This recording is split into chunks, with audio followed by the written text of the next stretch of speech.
खामेनींच्या निधनामुळे इराणच्या आधुनिक इतिहासातलं एक महत्त्वाचं पर्व संपलंय. पांढरी दाढी, धार्मिक पोशाख आणि काळ्या पगडीत ते एका गंभीर पितृपुरुषाची प्रतिमा दर्शवायचे. 1979च्या क्रांतीनंतर देशाची सत्ता हाती घेणाऱ्या धार्मिक साम्राज्यवादी विरोधी चळवळीतून ते पुढे आले. त्यांनी पदभार स्वीकारल्यापासून ते कधीही इराणच्या बाहेर गेले नाहीत. अयातुल्ला अली खामेनी यांनी 4 जून 1989ला इराणच्या सर्वोच्च नेतेपदाची सूत्रे हाती घेतली. त्यांचे गुरु आणि इस्लामिक क्रांतीचे जनक अयातुल्ला रुहोल्ला खामेनी यांच्या निधनानंतर ते या पदावर आले. ही निवड तेव्हा अनेकांसाठी आश्चर्यकारक होती, कारण सर्वोच्च नेता बनण्यासाठी आवश्यक असलेलं ग्रँड अयातुल्ला हे ते त्यावेळी नव्हते, जे त्या पदासाठी असणं आवश्यक होतं. खामेनींना सर्वोच्च नेते बनवण्यासाठी इराणच्या राज्यघटनेत बदल करण्यात आला. असेंब्ली ऑफ एक्सपर्ट्सनं या बदलाला मंजुरी दिली आणि 60 मतांनी त्यांची निवड केली. खरं तर असेंब्ली ऑफ एक्सपर्ट्स ही 88 धार्मिक विद्वानांची एक परिषद असते. इराणच्या संविधानानुसार सर्वोच्च नेत्याची निवड करण्याचे अधिकार फक्त या परिषदेला आहेत.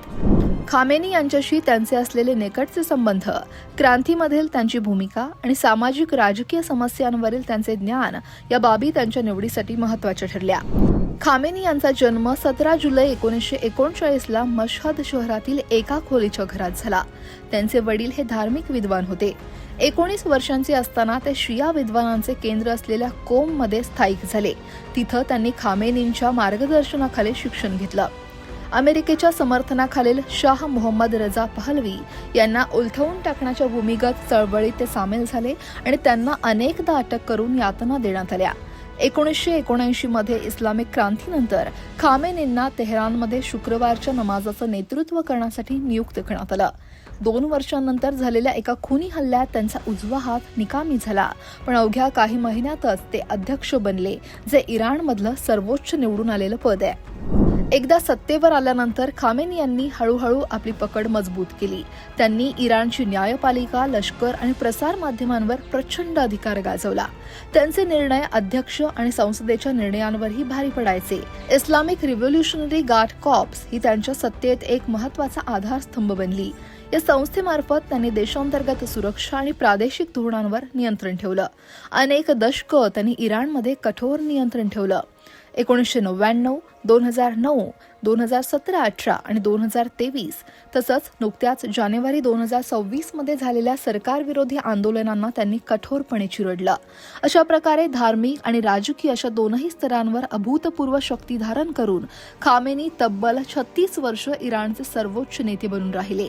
त्यांच्या निधनानंतर आता इराणच्या राजकारणात एक मोठी पोकळी निर्माण झाली आहे. खामेनींनी कट्टरपंथी धार्मिक संस्था आणि सैन्याचे हितसंबंध जपले. अनेकदा सुधारणा आणि पश्चिमेकडील देशांशी संबंधांना अनुकूल असलेल्या जनमताच्या विरोधात जाऊन त्यांनी हे केलं. 2022 मध्ये नैतिकता पोलिसांच्या ताब्यात एका तरुण महिलेचा मृत्यू झाल्यानंतर मोठा उठाव झाला. खामेनींनी सुरक्षा दल आणि न्यायिक फाशीचा वापर करून त्याची जोरदार दडपशाही केली.